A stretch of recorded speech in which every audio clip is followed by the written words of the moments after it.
What's up, everybody? Derek Anderson, the DA. All right, everybody, let's talk Deadpool and Wolverine. It's that time. Movie has finally arrived. It comes out this Thursday. I know I'm going to be checking it out, doing the out of the theater reactions. So look for that on the channel on Thursday night, my Thursday night, probably your Friday morning if you're on the East Coast. But anyway, what do we expect from this film? Is this the film that's going to get Marvel back on the right track? A lot of people say so. Big things are expected from this thing, not just from a fan hype standpoint, but also from a box office standpoint. I'm starting to think that, yeah, this thing is going to hit a billy. All right. This is going to do $1 billion in the overall box office worldwide because, look, everybody's talking about this movie. The box office has been picking up as of late. You know, you saw with Inside Out 2, you saw with Despicable Me, just saw it over the weekend with Twisters. Everybody is starting to get back into the movies. Summer is coming to a close not too long from now, so now's the opportunity for a big, major motion picture to do some noise over in the theaters and cinemas at the box office. So right now, sitting at a 79% on Rotten Tomatoes, this thing's kind of been up and down all day. I've seen it go from like the high 80s up into the 70s. It's at 79% right now. Let me refresh this thing and see if it's changed at all. All right. Yeah, look, see, and now it's at 80%.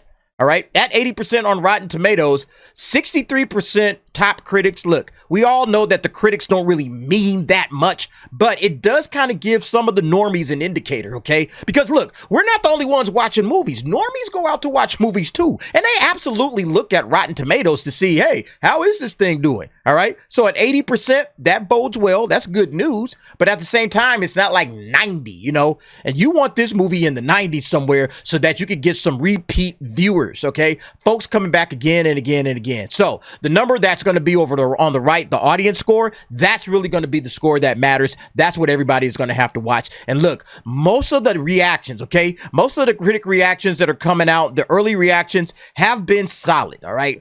All of them ain't the best glowing recommendations. Oh yeah, go out and see this. This is awesome. Again, sitting at 80%. So that's like, you know, 2 out of every 10 folks are saying, maybe not, you know, but let's go ahead and read through some of these. So here's the first one from this guy, Rohan Patel. Deadpool and Wolverine is the perfect love letter to the X-Men movies. Balls to the walls, awesome, with plenty of heart and humor that will leave you wanting more. Hugh Jackman and Ryan Reynolds are the perfect duo and inject a much needed shot of coke-fueled adrenaline into the MCU. All right, that's interesting. Let's see here. We got Eric Davis. Let's fucking go. Absolutely love Deadpool and Wolverine. Yes, the cameos and surprises are epic, and the humor, action, blood-soaked fights, and needle drops are tremendous too, but it's the respect and love for the characters that win you over. Okay, so they're saying that, yeah, they respected the characters. Ryan L. Terry, exhausting, pandering, and derivative. Deadpool and Wolverine suffers from thinking it's more clever and funny than it actually is. The hyper meta humor is overplayed, and the gags are repetitive to the point of boredom. Wow. All right. So he didn't like it for sure. Let's see. Deadpool and Wolverine is the funniest MCU project ever.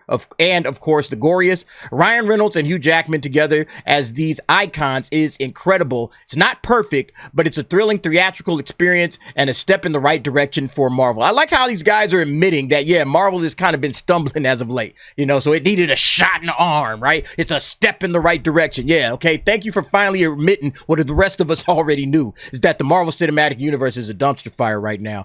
Is Deadpool and Wolverine a blast? Absolutely. Is it incredibly stupid? Also, yes. Tons of laughter to be had with a bunch of really cool moments that had me smiling nonstop.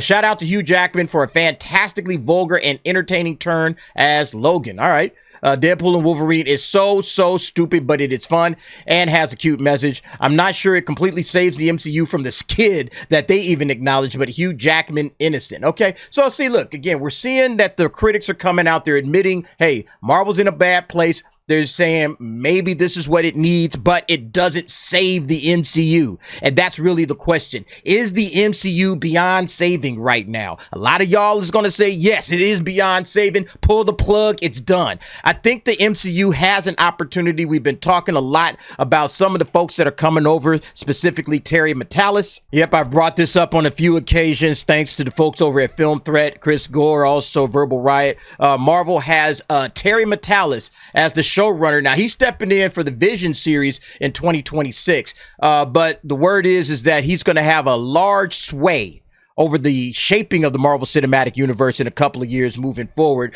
as of course he was the Star Trek Picard season 3 showrunner. So it's going to be interesting to see if this guy can turn things around. Again, if you get good talent and you trust them and you say, hey, here's the keys, you guys figure it out. We've obviously messed this thing up beyond all recognition. We don't even recognize the Marvel Cinematic Universe that existed in those first 3 phases. You know, we look at the Marvel Cinematic Universe and we laugh at it. It's a total joke. But when you're talking about a guy that did a great job, you know, redeeming Star Trek Picard, you know, a series that was floundering in the first 2 seasons. I still haven't seen season 3, but everybody says it's great, all right? And folks that I trust say, no, it's amazing. So I'm like, okay, I'm going to go and check it out. But if this guy is everything everybody is saying he is, and he's now running Vision, and he's going to be helping out with the overall shaping of the MCU, could be good. But yeah, let's check out some of the other critic reviews right here to see what these guys have to say about it. Let's see. John Wynn. Deadpool and Wolverine has got the irreverent humor,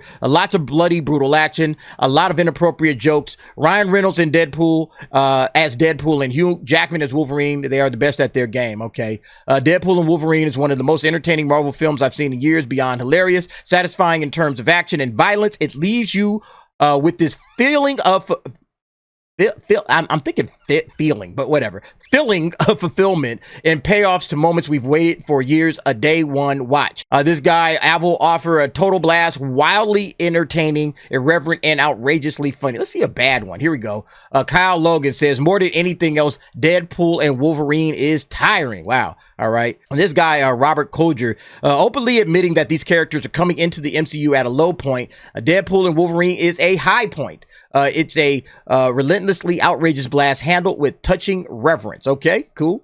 Christian Toto liked it. He said this silly sophomore romp packs more meta gags than a dozen Scream sequels. Okay, so he liked it. Any more bad ones? Looks like we're getting a lot of tomatoes. Here's one.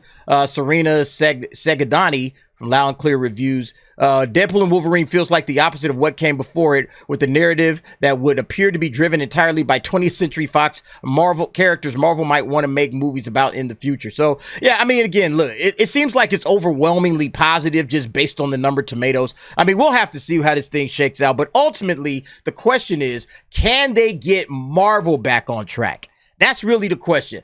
I've been saying you need at least 3 great projects in a row. So maybe this is the first project, and then the next one, of course, is Agatha All Along. How's Agatha All Along going to do, ladies and gentlemen? I don't have high expectations for that. But after that, if that has happened to be good, then maybe we're talking about, all right, if they pulled it off with Captain America Brave New World. Look, I'm already saying right now that these next 2 projects are not going to live up to the expectations that this one has. But is it a move in the right direction? Yes. You know, positive word of mouth will definitely carry this film a long way. I know Chris Gore and Alan Ing saw it. They said that they enjoyed it. So we'll have to see what's going to happen. But you guys let me know what y'all think. Are you excited for Deadpool and Wolverine? Check for the Out of the Theater review on Thursday night. I'll be catching it with Sifax, who also hangs out with us sometimes on the DA's office. Check for that. I'm definitely going to give you my honest, raw, uncut opinion of what this movie is and if I recommend it, all right? But y'all let me know what y'all think. Jump down in the comments, give me your thoughts and opinions on that. And thanks for watching. See you next time.